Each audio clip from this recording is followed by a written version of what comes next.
Peer Instruction.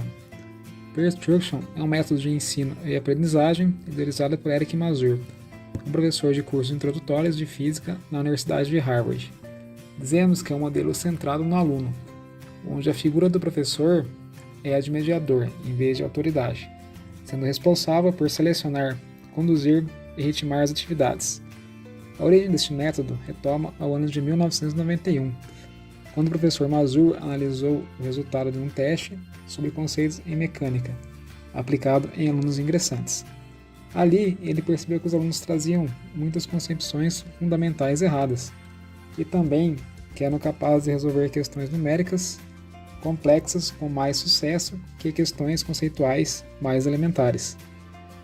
O objetivo de Mazur era melhorar o entendimento dos alunos acerca de conceitos básicos, de maneira que o raciocínio crítico substituísse a memorização de algoritmos para resolver as questões.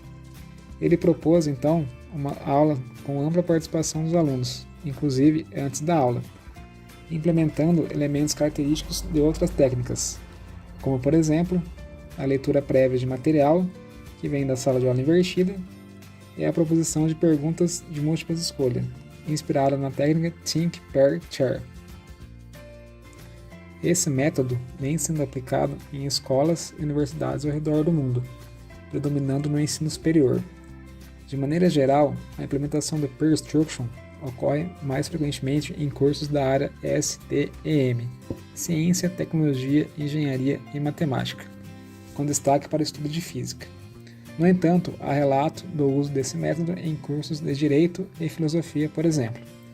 Em relação ao ensino de Física, os temas mais abordados incluem mecânica, com ênfase em leis de Newton, cinemática, eletromagnetismo e óptica, relacionado com disciplinas mais introdutórias do curso. Nesse sentido, o Peer Instruction ajuda a desenvolver operações de pensamento predominantes, a obtenção e organização de dados, análise e interpretação das questões apresentadas em aula, aplicação de fatos e princípios a novas situações, busca de exposições, comparação dos resultados com os colegas, elaboração, crítica e, por fim, decisão. Com relação à metodologia, a preparação anterior e posterior são tão fundamentais quanto a própria aula. Antes da aula, o docente pode instruir o estudo prévio de materiais, tais como livros didáticos, vídeos e textos. Nesta etapa, o professor geralmente aplica questionários para testar a interpretação e o entendimento dos estudantes acerca de um tema. Durante a aula, são feitas breves apresentações do conteúdo com cerca de 5 a 10 minutos pelo professor, seguidas por uma questão conceitual. É solicitado que os estudantes respondam individualmente o exercício entre 1 e 5 minutos, e as respostas podem ser computadas por pequenos controles, cartões de respostas ou aplicativos de celular, por exemplo, Kahoot, geralmente de forma anônima. Caso o percentual de acerto seja igual ou maior que 70%, o docente pode apresentar a resposta correta e seguir para o próximo tópico da aula. Se o percentual de acerto for inferior a 30%, então o professor poderá voltar à etapa anterior e representar o tópico. Contudo, se o percentual de acerto estiver entre 30% e 70%, os alunos são orientados a discutir as respostas em pequenos grupos, em cerca de 5 a 10 minutos. E, em geral, o professor acompanha as discussões grupo a grupo. Ao final, os alunos devem responder novamente à questão, que será mais uma vez computada. Os resultados, por fim, serão analisados e o docente decidirá se deve retomar o conteúdo ou seguir para a próxima questão.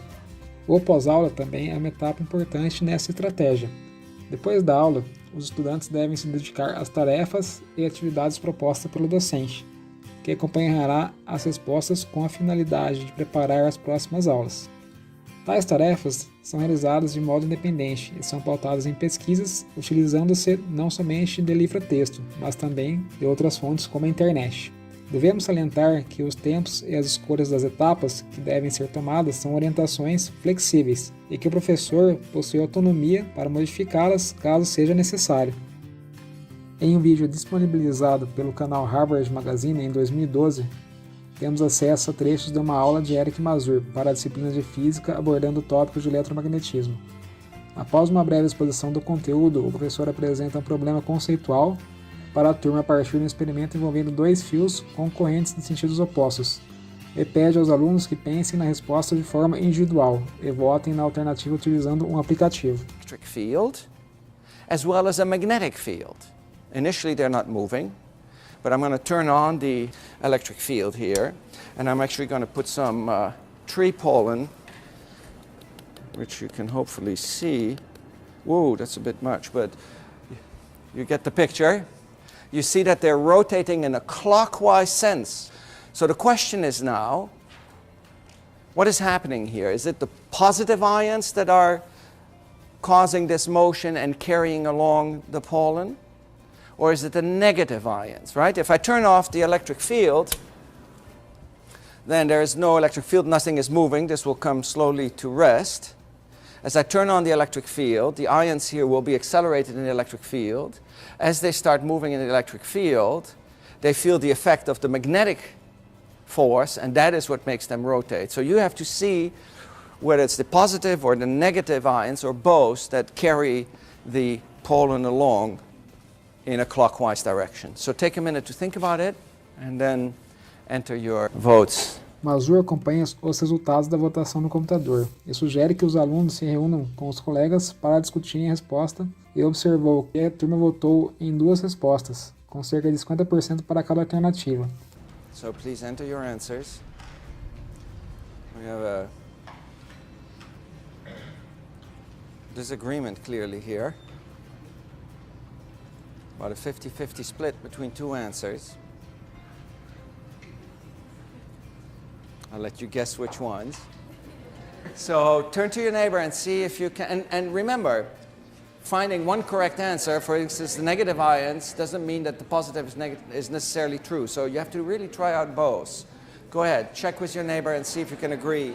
Assim, o professor participa de algumas discussões, mas nunca revela qual a resposta correta. So what does that mean about the force on that? It's the same.